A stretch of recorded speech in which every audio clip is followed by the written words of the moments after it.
Good morning, and we are in section 52. We're going to do some of it and then do some more tomorrow. There's a lot of names in here, and I think it's important to go through some of those. Revelation given through Joseph Smith, a prophet, to the elders of the church in Kirtland, Ohio, June 6, 1831. A conference had been held in Kirtland, beginning on the 3rd and closing on the 6th of June. You notice that a lot of these come around conference times, these revelations. At this conference, the first distinctive ordinations to the office of high priest were made, and certain manifestations of false and deceiving spirits were discerned and rebuked. So we're going to get right into it. Behold, thus saith the Lord unto the elders whom he hath called and chosen in these last days by the voice of his Spirit, saying, I, the Lord, will make known unto you what I will, that ye shall do from this time until the next conference, which shall be held in Missouri, upon the land which I will consecrate unto my people, which are a remnant of Jacob, and those who are heirs according to the covenant. So they've already established, we're going to move to Ohio, but actually we've got Missouri to go to as well. And especially at this point, we're going to talk to specific people who need to go to meet at that conference. Wherefore, verily I say unto you, let my servants Joseph Smith Jr. and Sidney Rigdon take their journey as soon as preparations can be made to leave their homes and journey to the land of Missouri. So that is straightforward. They need to up and go again. It's June. He's been there for probably less than 6 months in Ohio, and now they're asking to journey there. He's not asking to up and leave and go there, which others will be very shortly. Inasmuch as they are faithful unto me, it shall be made known unto them what they shall do. And inasmuch as they are faithful, be made known unto them the land of your inheritance. So it's important what they're doing, that they need to know that. That's why they're going to Missouri. Inasmuch as they are not faithful, they shall be cut off, even as I will, as seemeth me good. And again, verily I say unto you. Now, remember, this also, that ties to Joseph Smith and Sidney Rigdon, but it seems to tie in with others as well.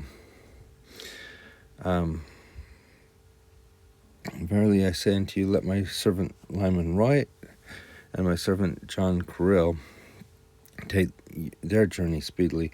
Now, we've talked about John Carrill just a couple of days ago, and Lyman White has come up, I think, already a little bit.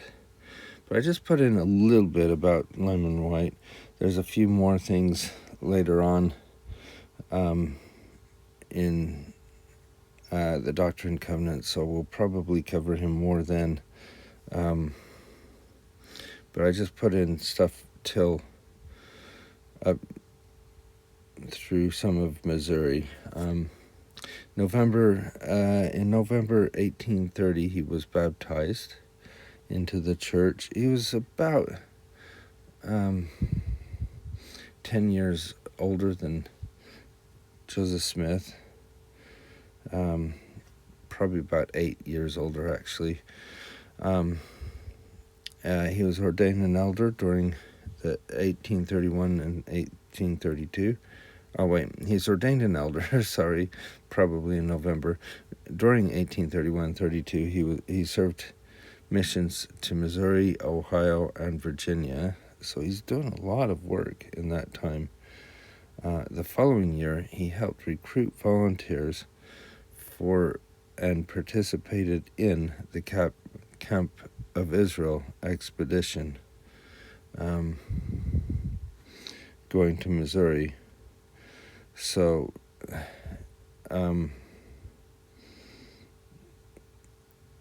that, I think, is a bit important as well. Then in Adamadiaman, Missouri, he served as in the stake presidency in 1838, and during 1838 and 39, he was imprisoned with Joseph Smith in different parts of Missouri. So that's a little bit about Lyman Wight, and we'll get a little more about him later, but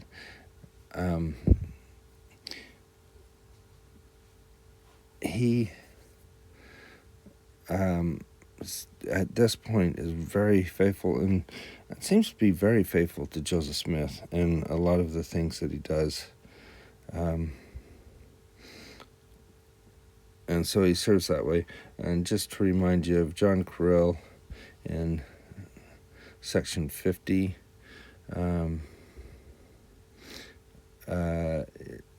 he was to labor in the vineyard, and he does for a short time, and then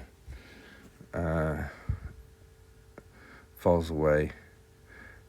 And we've covered him already, so we're not going to go too much into him. Also, my servant John Murdoch and my servant Hiram Smith take their journey and from the same place by way of Detroit. Now, notice there's two different ways. Now, they're all supposed to go different ways for different reasons, so they're not, we'll find out later, but not on top of each other, basically, that they're going other places. So John Murdoch was born in New York, 1792. He's married to Julia. Again, is about 8 years older than, about 12 years older than Joseph Smith, isn't he? Married Julia Clapp in November. Murdoch was baptized, so almost the same as John Carell at this point into the church. He was ordained an elder. In 1831, his wife died, and after giving birth to twins, who were subsequently adopted by Joseph Smith and Emma Smith. And earlier revelations called Murdoch to serve missions.